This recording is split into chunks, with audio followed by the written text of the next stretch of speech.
6 अप्रैल 2026 रात का अंधेरा और एक छोटी सी खिड़की से एक इंसान अर्थ को देख रहा है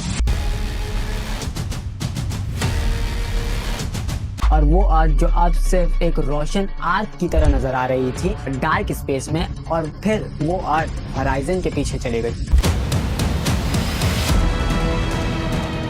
अर्थ सेट पहली बार किसी इंसान की आंखों ने चांद के दूसरी तरफ से अपनी दुनिया को छुपता देखा। ये नासा का आर्टेमिस 2 मिशन था और ये वो लम्हा था जब इंसान 50 सालों में पहली बार इतना दूर गया था। लेकिन इस सफर को समझने के लिए हमें वापस जाना होगा 1958 तक,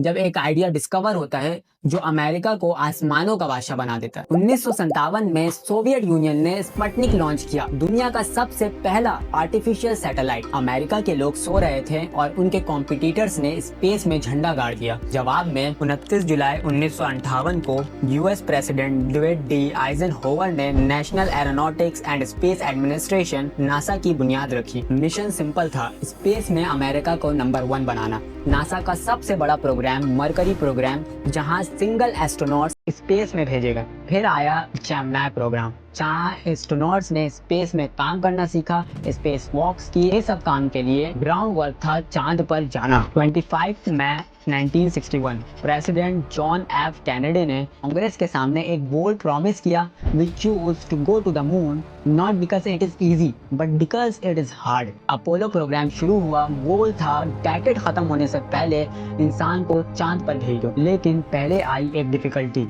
27 जनवरी 1967 अपोलो 1 मिशन के रिहर्सल के दौरान लॉन्च पैड पर ही आग लग गई। तीनों astronauts Gus Grissom, Ed White and Roger Sheffield mission को सांप सूंघ गया था और प्रोग्राम ऑलमोस्ट बंद हो गया था। लेकिन नासा ने हिम्मत नहीं हारी। इंजीनियर्स ने स्पेसक्राफ्ट डिजाइन बदला, सेफ्टी इंप्रूव की और इस प्रोग्राम को दोबारा से कंटिन्यू किया। फिर अपोलो 7, 8, 9, 10 सब टेस्ट मिशंस आते हैं। अपोलो 8 ने 1968 में पहली बार इंसान को चांद की ऑर्बिट में भेजा और वहां से एक फोटो लिया, अर्थ राइज, जो हिस्ट्री की सबसे आइकॉनिक फोटोग्राफ में से एक बन गई। 16 जुलाई 1969 Kennedy space centre Florida, space V rocket, जो अभी भी हिस्ट्री का सबसे पावरफुल रॉकेट है, जमीन से उठा। अंदर थे 3 astronauts, Neil Armstrong commander, buzz Aldrin lunar module pilot, Michael Collins command module pilot. सिर्फ कॉलिंस चांद की ऑर्बिट में रहने वाले थे, लेकिन अल्ड्रिन और आर्मस्ट्रॉन्ग नीचे उतरने वाले थे। 8 दिन बाद 20 जुलाई 1969 ईगल, यही नाम था लूनर मॉड्यूल का, जो चांद की सरफेस पर स्लोली डिसेंड करने लगा। फ्यूल ऑलमोस्ट खत्म हो रहे थे, कंप्यूटर्स ओवरलोड हो रहे थे, अलार्म दे रहे थे और आर्मस्ट्रॉन्ग ने मैनुअल कंट्रोल लिया और फिर Houston tranquillity base here, the eagle has landed. Mission control में लोगों की आंखें भर आई और कुछ देर बाद नील आर्मस्ट्रॉन्ग चांद पर उतरा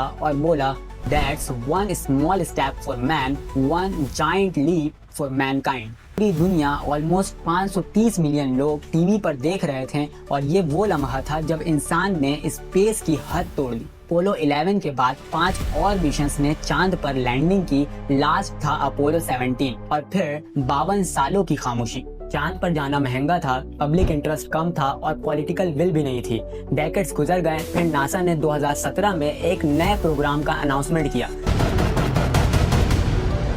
आर्टेमिस, ग्रीक माइथोलॉजी में आर्टेमिस अपोलो की ट्विन सिस्टर थी, इसलिए इस मिशन का नाम बिल्कुल स्वेटेबल है। इस मिशन का मेन गोल था कि एक इंसान को, खास तौर पर एक औरत को या पर्सन ऑफ कलर को चांद पर भेजा जाए, साथ ही वहां पर एक परमानेंट प्रेजेंस एस्टैब्लिश की जाए, यानी कि वहां पर ह्यूमन का रहना पॉसिबल हो सके। इसके लिए गेटवे नाम का एक लूनर स्टेशन बनाया जाएगा जो फ्यूचर मिशंस के लिए एक बेस का काम करेगा और ये सब एफर्ट्स आखिर में मार्स तक पहुंचने के लिए आसान जरिया बनेगा। 2022 में आर्टेमिस 1 लॉन्च हुआ, अनमैन्ड टेस्ट फ्लाइट, एक ऐसा फ्लाइट जिसमें कोई भी इंसान मौजूद ना हो। ओरियन कैप्सूल चांद के अराउंड गया और सक्सेसफुली वापस आ गया और फिर वो लम्हा आया जिसका इंतजार पूरी दुनिया कर रही थी। 1 अप्रैल 2026 कैनेडी स्पेस सेंटर, नासा का स्पेस लॉन्च सिस्टम रॉकेट, जो कि सैटर्न V के बाद दुनिया का सबसे पावरफुल रॉकेट है। इसके अंदर थे 4 astronauts, Reid Wiseman commander, Victor Glover pilot, Christina Koch mission specialist और कनेडियन स्पेस एजेंसी एजेंसी का जर्मी हैंसन, जो पहले कनेडियन थे चांद पर जाने वाले। आर्टेमिस 2 एक फ्लाई बाय मिशन है। चांद पर लैंडिंग नहीं होगी, लेकिन ये लैंडिंग से कम भी नहीं होगी, क्योंकि ये पहला क्रू टेस्ट था ओरियन स्पेसक्राफ्ट और SLS रॉकेट का। 10 दिन का एक बड़ा सफर, और फिर वो दिन आया 6 अप्रैल 2026। आर्टेमिस 2 क्रू ने अपोलो 13 का 50 साल पुराना रिकॉर्ड तोड़ दिया, 2,48,655 माइल से भी ज्यादा दूर जाकर। और फिर ओरियन चांद के दूसरी तरफ चले गया, सिग्नल गुम हो गया और मिशन कंट्रोल खामोश हो गया। जब सिग्नल वापस आया तो क्रिस्टियाना कोच का सबसे पहला मैसेज था, it is so great to hear from earth again. Crew ने वहां से अर्थ की एक फोटो ली, जैसे अपोलो 8 ने 1968 में ली थी, अर्थ राइज की एक नई फोटो। नासा के मुताबिक क्रू ने ओरिएंटल बेसिन को पहली बार इंसानी आंखों से पूरा देखा। कमांडर रेड वाइसमैन ने एक क्रेटर प्रपोज किया, जिसे नाम दिया कैरल, अपनी लेट वाइफ की याद में। इस मिशन में एक और इंटरेस्टिंग चीज थी राइस, एक जीरो ग्रेविटी इंडिकेटर, यानी एक सॉफ्ट टॉय जो बताता है कि स्पेसक्राफ्ट में वेलेसनेस कब स्टार्ट होती है। इसे क्रू ने खुद सिलेक्ट किया था और ये 50 कंट्रीज के सबमिशन में से एक सिलेक्ट हुआ। कैलिफोर्निया के लुकस ने ये डिजाइन किया था। आर्टेमिस 2 सिर्फ एक स्पेस मिशन नहीं है, बल्कि ये प्रूफ है कि इंसान का क्यूरियोसिटी कभी खत्म नहीं होती। और आर्टेमिस 3 में जब पहली वुमेन चांद पर कदम रखेगी, तब दुनिया फिर एक बार रुक कर सांस लेगी।